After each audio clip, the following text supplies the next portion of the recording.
नमस्कार, देश की बात में आप सभी का बहुत बहुत स्वागत है। अपने यहाँ देश में सगुन और अपसगुन दोनों की बड़ी महत्ता है। चाहे आदमी सामान्य हो चाहे विशिष्ट हो, इन चीजों का ख्याल जरूर रखता है। कहीं जा रहे हैं और पानी से भरा बर्तन लेके कोई आता दिख जाए तो माना जाता है जी बड़ा अच्छा सगुन हो गया। कहीं गाय बछड़ा दिख जाए तो कहा जाता अच्छा सगुन है। ऐसे कुछ विचित्र चीजें हैं, बिल्ली रास्ता काट जाए से लेके तमाम तरीके के, जिनके बारे में ये मान्यता है कि भाई कुछ प्रकृति के संकेत ठीक नहीं। राजनीति में भी सगुन और अपसगुन का बड़ा खेल है। जो व्यक्ति, जो बात, जो जगह, जो इलाका एक दो बार तीन बार सफलता दिला देना तो उसको मान लिया जाता है कि ये टोटका है हमारे लिए लाभदायी, भाग्यशाली, ये सगुन हमारे लिए भाग्यशाली है। अब आप सोचेंगे कि भाई ये राजनीतिक चर्चा करते थे अमिताभ जी हर बार और इस बार ये धार्मिक चर्चा करने लगे सगुन और अपसगुन की। नहीं, धार्मिक चर्चा नहीं कर रहा। भारतीय जनता पार्टी के शिविरों में पिछले 2-3-4 दिनों से बड़ा उल्लास है। पता करने की कोशिश की भाई क्यों उल्लास है, क्यों लड्डू बट रहे हैं और वो भी मोतीचूर के। तो बताया गया कि भाई चुनाव तो अभी दूर है, कुछ महीने लोकसभा का। अभी तो पहले नवंबर दिसंबर में राजस्थान, मध्य प्रदेश, छत्तीसगढ़, तेलंगाना का इम्तिहान है, उसके बाद फिर लोकसभा का है।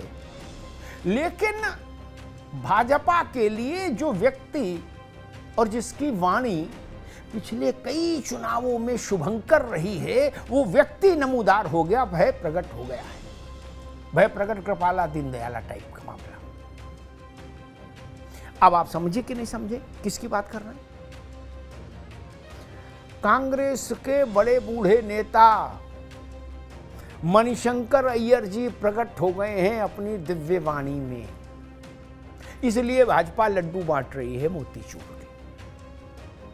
समझिए, उनके प्रकट होने पर कांग्रेसी विलाप कर रहे हैं या संलाप कर रहे हैं, वो छोड़ दीजिए, लेकिन विरोधी शिविर में भाजपा के आंगन में भांगड़ा हो रहा है। यूं ही नहीं हो रहा भांगड़ा भी। वो कह रहे हैं मणिशंकर का चुनाव से पहले बोलना ऐसा ही है जैसे कहीं जाने के लिए निकलो तो गाय बछड़ा दिख जाए या भरी पानी से भरा कोई मटका दिख जाए, बाल्टी दिख जाए, उतना ही शुभ सगुन है। अब आप सोचेंगे भाई ऐसे ऐसे कैसे घोषणा कर दी। और मणिशंकर जी ने ऐसा कहा क्या, कहा क्या वो बाद में बताऊंगा। पहले बता दूं कि मणिशंकर भाजपा के लिए क्या है, ये रिश्ता क्या कहलाता है, यहां से समझिए। 2014 का चुनाव होने को था। नरेंद्र मोदी को भाजपा ने प्रधानमंत्री पद का उम्मीदवार घोषित किया था। उससे पहले मोदी गुजरात में थे मुख्यमंत्री 15 साल। राष्ट्रीय राजनीति में उनका कोई अनुभव नहीं था। भाजपा ने उन पर दांव लगाया। सब कुछ कयासों पर चल रहा था। कांग्रेस की हालत खराब थी मनमोहन सिंह की सरकार की, लेकिन फिर भी ऐसा भी नहीं था कि भाजपा के पक्ष में कोई प्रचंड लहर दिख रही हो। भाजपा वाले भी पूरे जोश में नहीं थे। अचानक से जनवरी का शायद महीना था, कोई ये जनवरी महीने की कोई तारीख थी 14 में, दिल्ली में कड़ाके की ठंड पड़ रही थी। कांग्रेस मुख्यालय में 24 अकबर रोड में कोई कार्यक्रम था और वहां से निकले मणिशंकर अय्यर। और निकलने पर कुछ रिपोर्टर मिल गए टीवी वाले कैमरा लेके, तो उन्होंने मणिशंकर अय्यर से सवाल किया कि भाई मोदी को भाजपा ने उम्मीदवार घोषित किया है, आप क्या कहेंगे? आप देखिए, यूं ही कोई शुभंकर नहीं बनता ना, वो ये कहानी यहां से शुरू होती। मणिशंकर अय्यर ने कहा वो चाय बेचने वाला वो क्या करेगा, वो क्या चुनाव लड़ेगा? उसके लिए मैं इतना कर सकता हूं कि कांग्रेस दफ्तर के बाहर फुटपाथ पर एक चाय का खोखा लगाने की जगह उसको दे सकता हूं, अगर वो लगाना चाहे। सियावर रामचंद्र की जय।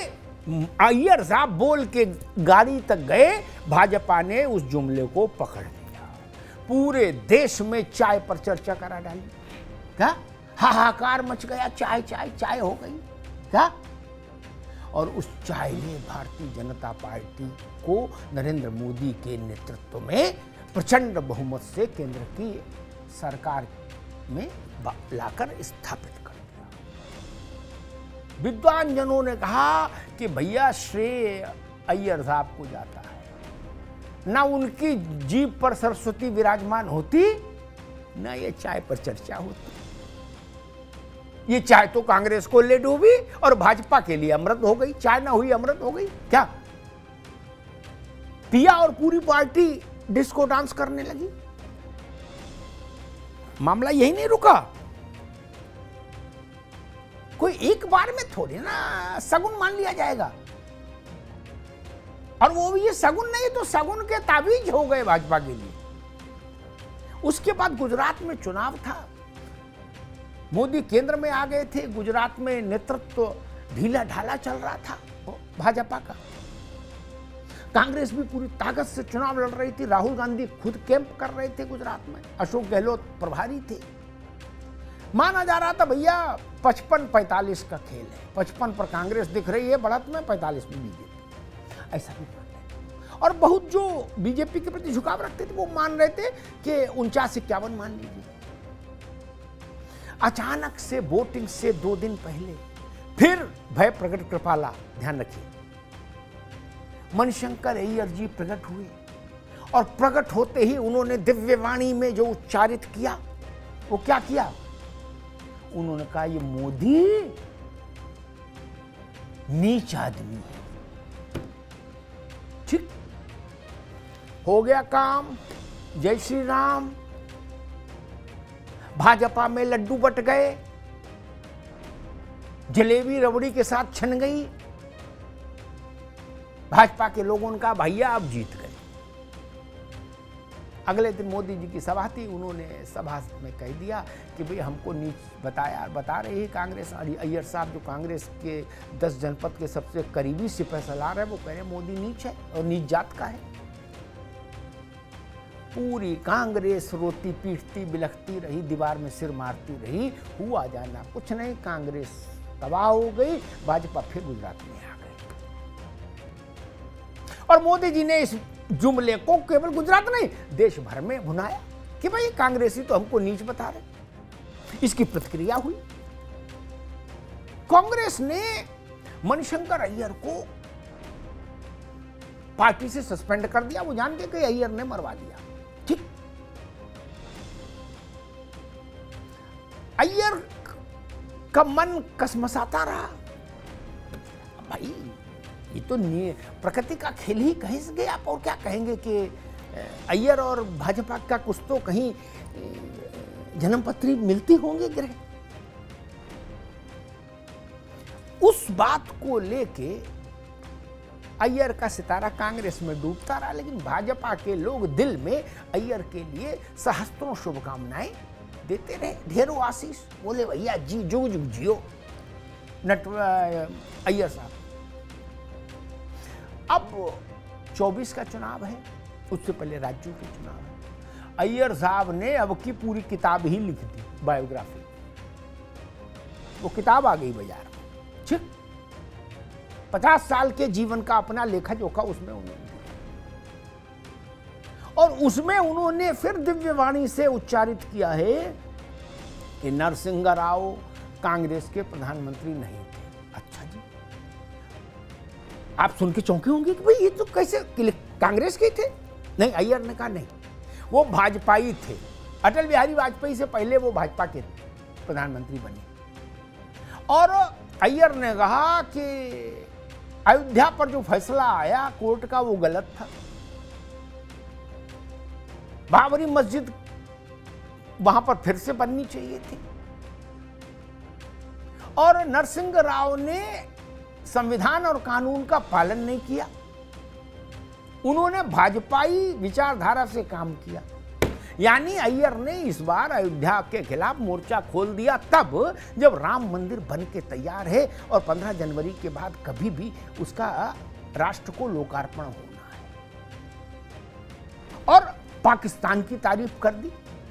समझिएगा, अयोध्या में मंदिर की आलोचना, मंदिर के लिए आए निर्णय की आलोचना, पाकिस्तान की तारीफ और कांग्रेस के प्रथम परिवार गांधी परिवार की जय जयकार। ये तीनों काम उन्होंने फिर कर दिए। भाजपा के लिए फिर मन मांगी मुराद मिल गई। अब भाजपाई खुश हैं, वो कह रहे भाई साहब अब सगुन हो गया, अय्यर बोल दिया, अब समझ लो जीत में कोई बाधा ही नहीं। पिछला ट्रैक रिकॉर्ड अय्यर साहब का इतना बुलंद है कि जब जब वो बोले हैं तब तक भगवान ने हमको विजयश्री दी है। अब कांग्रेसी मित्रों से पूछता हूं तो वो कहते भाई ये अय्यर मानते क्यों नहीं? अय्यर कह रहे भाई मैं चुप कैसे रहूं, मैं भी पुराना नेता हूं और गांधी परिवार के पुराने खैरख्वाह रहे हैं। ये और नटवर सिंह दो लोग गांधी परिवार के बड़े भारी स्वामी भक्त रहे हैं। अब नटवर सिंह जी तो पहले से हाशिए पे है, इधर मणिशंकर अय्यर भी हाशिए पे चले गए और उनके मन में कांग्रेस को लेकर टीस भी है। अय्यर साहब कह रहे हैं आजकल कि राजीव गांधी के वारिसों ने मेरे साथ अच्छा व्यवहार नहीं किया। अब राजीव गांधी के वारिस कौन है? सोनिया गांधी, प्रियंका गांधी और राहुल गांधी, यही ना है।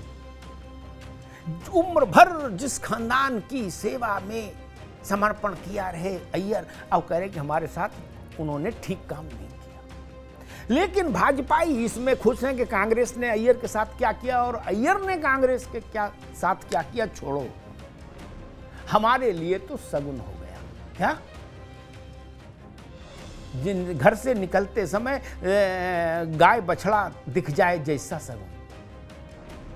जो पूर्व के उदाहरण बताते हैं कि अय्यर का बोला कभी फलदायी न रहा हो, ऐसा हुआ ही नहीं। इसलिए मैंने शुरू में आपसे कहा था कि मणिशंकर अय्यर के बोलने के बाद भाजपा में आनंद का, उल्लास का उत्सव मन रहा है। लड्डू बट रहे हैं, बालूशाही बट रही है, जलेबी छन रही है, सब आनंद में हैं। क्यों? क्योंकि अय्यर बोल दिए। अब ये रिश्ता क्या है अय्यर के बोलने की टाइमिंग में? चुनाव के वक्त ही अय्यर क्यों प्रकट होते हैं? 14 में, 19 में, 24 में गुजरात विधानसभा चुनाव, 4 उदाहरण मैंने आपको दे दिए। इसके पीछे कोई डिजाइन है, कोई खेल है? क्योंकि गंभीर बात यह भी है कि राजनेता इतने सरल भी नहीं होते कि आप उनको बेनिफिट ऑफ डाउट दे दें कि भाई उनके मन में आया तो बोल दिया। नहीं, चुनाव के समय ही मन में क्यों आता है, आगे पीछे भी आ सकता है। अय्यर साहब की किताब 6 महीने पहले भी आ सकती थी बाजार में, या चुनाव के बाद भी आ सकती थी ना। चुनाव के समय धमाका है और ये बम्पर धमाका भाजपा के चेहरे पर मुस्कान ला रहा है। जीतेगी नहीं जीतेगी अलग बात है, लेकिन अगर भाजपा 24 का चुनाव जीती तो उसको 11 डब्बा मोतीचूर के लड्डू दक्षिणा के साथ, रोली कुमकुम के साथ अय्यर साहब के घर जरूर भिजवाना चाहिए। धन्यवाद।